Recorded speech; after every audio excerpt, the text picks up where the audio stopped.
She lifted her fingers to her cheek, felt the sting. "That's enough, Julia. She can't hear you." "She's doing it on purpose. She knows I have a big audition today." "You have an audition?" "For Michael Kingsolving's new movie.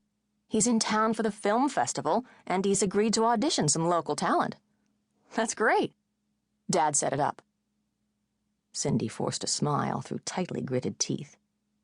"You're doing it again." Julia mimicked her mother's strained expression. "If you're going to go catatonic every time I mention Dad..." "I'm not catatonic. The divorce was 7 years ago, Mom. Get over it." "I assure you I'm well over your father." Julia arched one thin eyebrow, plucked to within a hair of its life. "Anyway, they're looking for an unknown, which probably means every girl in North America will be up for the part." "Heather, for God's sake!" Julia shouted as the shower shuddered to a halt. "You're not the only one who lives here, you know." Cindy stared toward the thick cream-colored broadloom at her feet. It had been less than a year since Julia had decided to move back home with her mother and sister after 7 years of living with her father, and only because her father's new wife had made it clear she considered their 5,000-square-foot lakeside penthouse too cramped for the three of them. Julia had made it equally clear to her mother that her move home was temporary, one born of financial necessity, and that she'd be moving into her own apartment as soon as her fledgling acting career took off. Cindy had been so eager to have her daughter back, to make up for the time missed, the years lost, that even the sight of Julia's unruly dog peeing on the living room rug did little to dampen her initial enthusiasm. Cindy had welcomed Julia back with open arms and a grateful heart. The door to Heather's bedroom opened, and a sleepy-eyed teenage girl in an oversized purple nightshirt spotted with tiny pink hearts squinted into the hall. Delicate, long fingers pushed several tendrils of loose brown curls away from the slight oval of her Botticelli face, then rubbed at the freckles peppering the tip of her upturned nose. "What's all the racket?" she asked, as Elvis jumped up to lick her chin. "Oh, for God's sake!"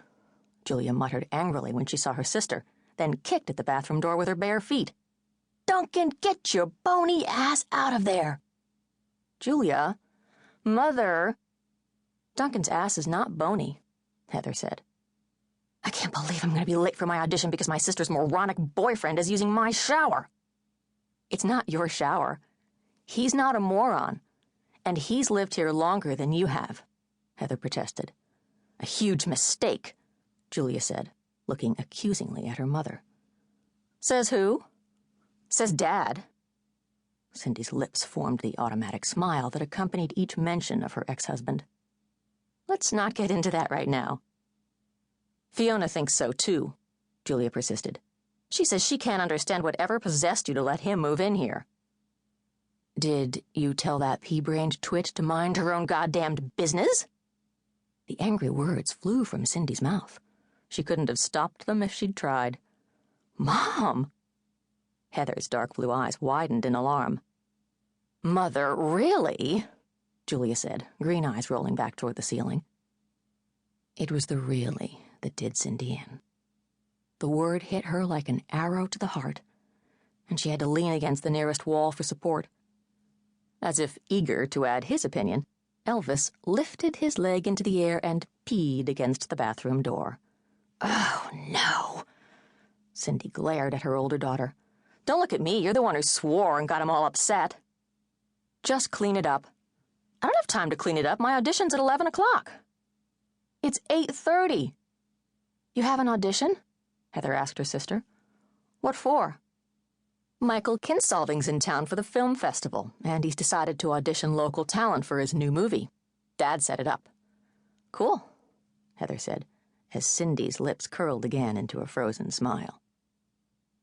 The bathroom door opened and a cloud of steam rushed into the hall, followed by tall, skinny Duncan Rossi, wet black hair falling across playful brown eyes and wearing nothing but a small yellow and white bath towel and a large, lopsided grin. He quickly ducked into the bedroom he'd been sharing with Cindy's younger daughter for almost 2 years. Of course, the original deal had been that he occupy the spare room in the basement, an arrangement that lasted all of 3 months. Another 3 months were spent denying the obvious, that Duncan was creeping up to Heather's bedroom after Cindy was safely asleep, and then creeping back down before she got up, until everyone finally